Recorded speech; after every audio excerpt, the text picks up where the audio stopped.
कहाँ क्या बनाया जाएगा। मैप 70 एकड़ जमीन का मैप है जो सर्वोच्च न्यायालय ने उनको दिया है। इसका डायरेक्शन के हिसाब से ही मैप बना है और ये आयताकार है। इसको परकोटा कहेंगे। ये टेम्पल लैंग्वेज है और ये परकोटे का कॉन्सेप्ट उत्तर भारत में नहीं है, तमिलनाडु में ज्यादा है। ये आयताकार होता है। इसमें भी 4 मंदिर बनाए हैं, 4 कोनों पर, सूर्य, शंकर, भगवती, गणपति। ये भुजा लंबी है, ये भुजा लंबाई में ज्यादा है, उत्तरी और दक्षिणी। तो यहाँ एक हनुमान जी का मंदिर है, यहाँ एक माता अन्नपूर्णा का। तो परकोटे में 6 मंदिर है। परकोटा डबल स्टोरी है, नीचे का लेवल, लोअर लेवल, उसमें हम अपने ऑफिसेस के छोटे छोटे कमरे निकालेंगे। लेकिन जो अपर लेवल, वो अपर लेवल परिक्रमा के लिए है। भीड़ बहुत है तो जनता सड़क पर न खड़ी रहे, परकोटे में बैठ सकती है, छाया है, सुविधा है। परिक्रमा कर ली तो मंदिर की परिक्रमा होगी। मंदिर में परिक्रमा में 6 मंदिर हैं, दर्शन किए वापस जा सकते हैं। और ये जो परकोटे की दीवार है, ये लगभग 14 फीट चौड़ाई में है। ये कमरे की चौड़ाई के बराबर मान लीजिए, 14 फीट है। ये शायद ज्यादा होगा। वो इसीलिए कि अधिक से अधिक समाज को उसमें एक्कोमोडेट कर सके।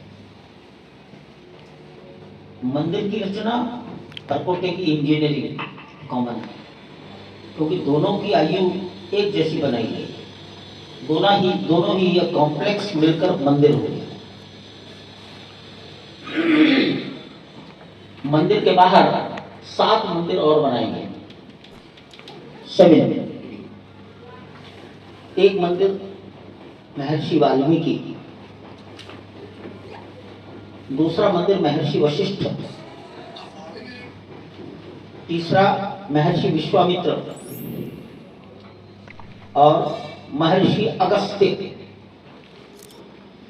ये महर्षि अगस्त्य दक्षिण भारत के संतों में इनका नाम है। राम जब रावण से युद्ध करने के लिए समुद्र के तट पर पहुंच गए तो अगस्त्य ने राम को एक मंत्र दिया है, इस मंत्र का जाप करो, जीत जाओगे।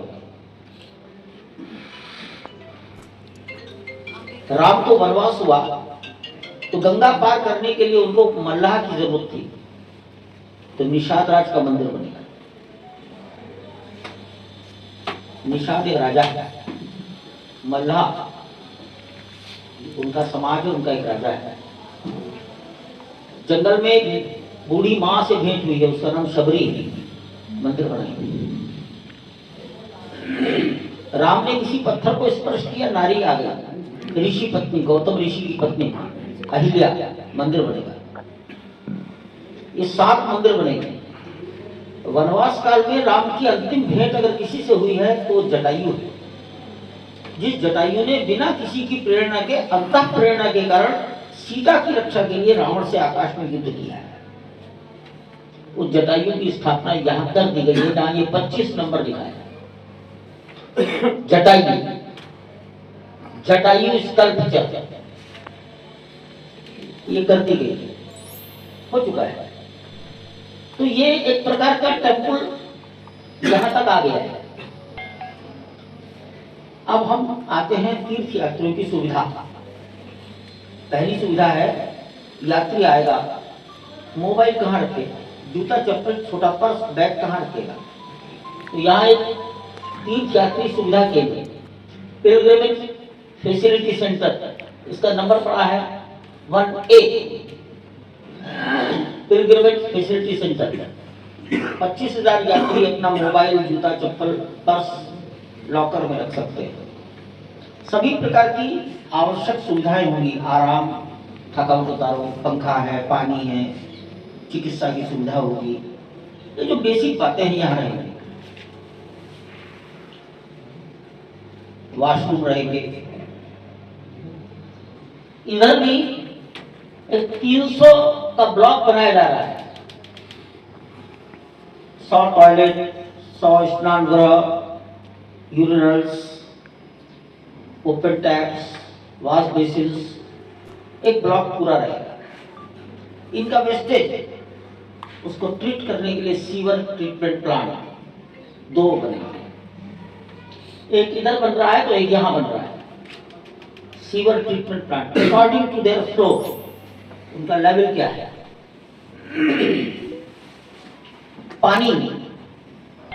पानी का भी अंदर ट्रीटमेंट करेंगे।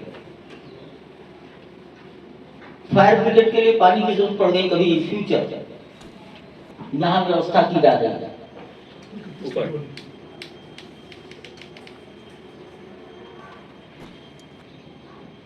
Power station, direct power house से बिजली ली गई है 33 किलोवाट। उसका रिसीविंग स्टेशन, उनके डिस्ट्रीब्यूशन स्टेशन सब अंदर बढ़ जाएगा। इसका कारण ऐसा है कि नगर निगम के अगर सीवर में अपना सीवर डाल दिया तो नगर निगम और जनता को कितना कष्ट होगा, वो चौक हो सकता है। अगर नगर निगम की नाली में अंदर का ड्रेन आउट कर दिया तो सड़कों पर पानी फैलेगा।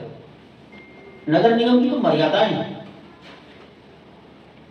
इसी प्रकार अगर नगर निगम से बिजली ले तो हमारी खपत इतनी होगी कि बाहर बिजली नहीं मिलेगी,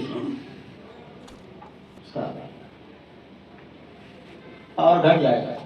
इसलिए नगर निगम यानी जनता को किसी प्रकार की असुविधा नहीं होनी चाहिए। पानी भी नहीं लिया है, 3 वर्ष से मंदिर बन रहा है, नगर निगम का पानी का इस्तेमाल नहीं करते, परंतु वर्षा का पानी बाहर नहीं जाना चाहिए, वो जमीन में ही जाना चाहिए, तो वाटर लेवल मेंटेन रहता है।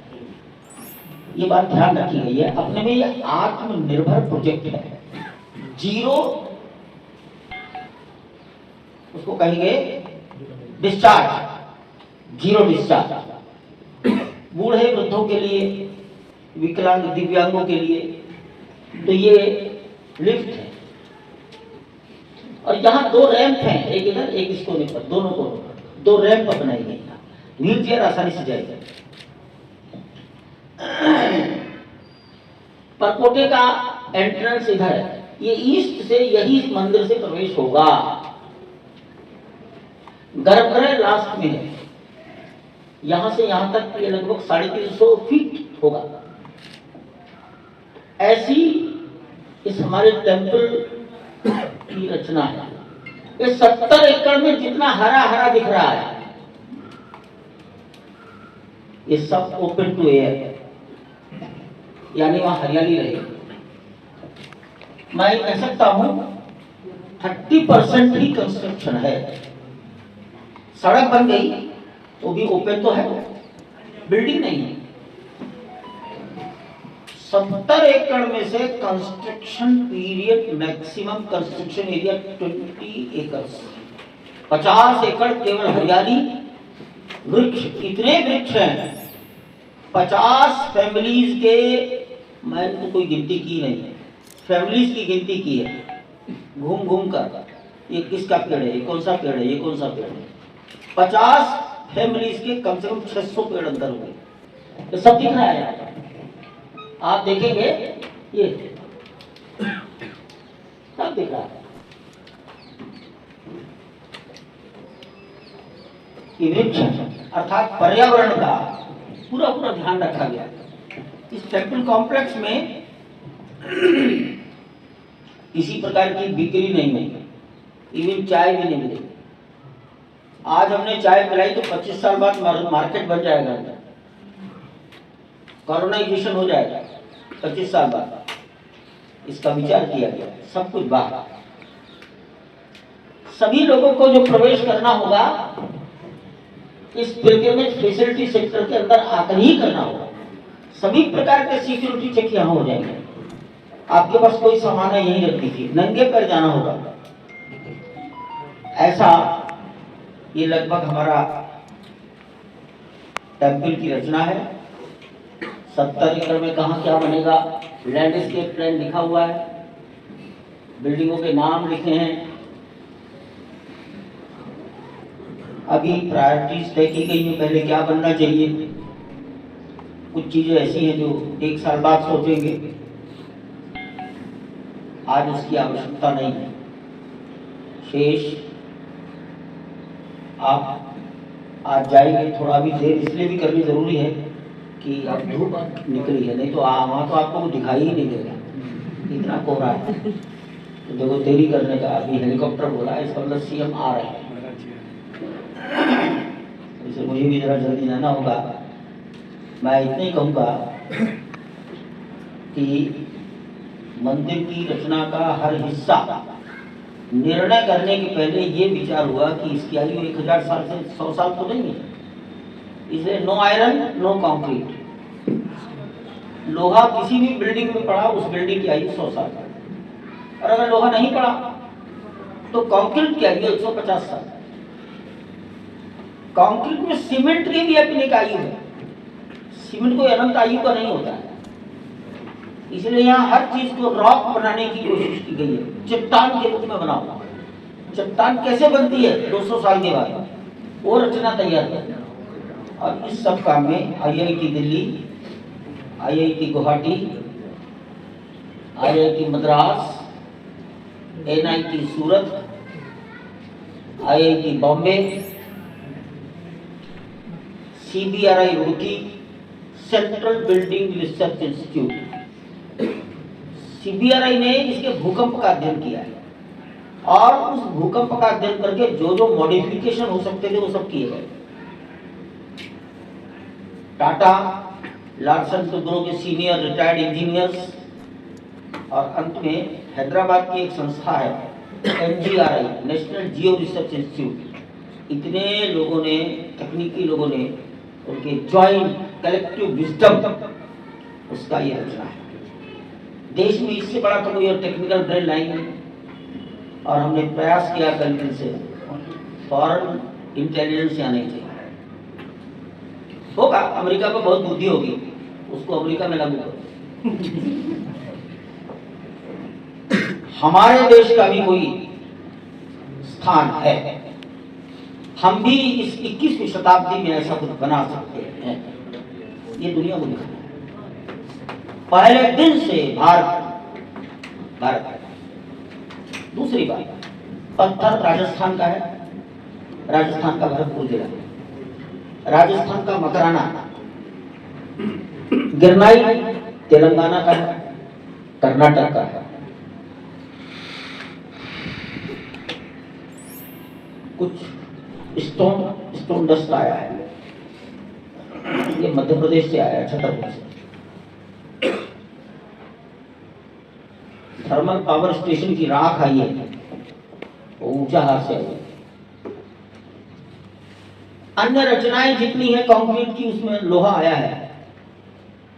तो स्टील अथॉरिटी ऑफ इंडिया, इसकी रायपुर के बाद भिलाई प्लांट से आया है। लकड़ी के दरवाजे हैं 44, तो लकड़ी महाराष्ट्र के वल्लारशाह से आई है। नक्काशी करने का काम हैदराबाद को दिया गया, और उसके जितने भी वुडन कार्विंग करने वाले लोग हैं सब तमिलनाडु की कन्याकुमारी के। मूर्तियां बनाई जा रही हैं, चेहरे उड़ीसा के लोग हैं। पत्थरों की जो फूलों की नक्काशी है वो राजस्थान के कारीगर हैं। मैं समझता हूँ हिंदुस्तान का हर एक प्रांत यहाँ है। उनकी मैन पावर है, वो लेबर हो सकती है, सुपरवाइजर हो सकते हैं, इंजीनियर हो सकते हैं, लेकिन संपूर्ण भारत इस काम में अपना योगदान कर रहा है।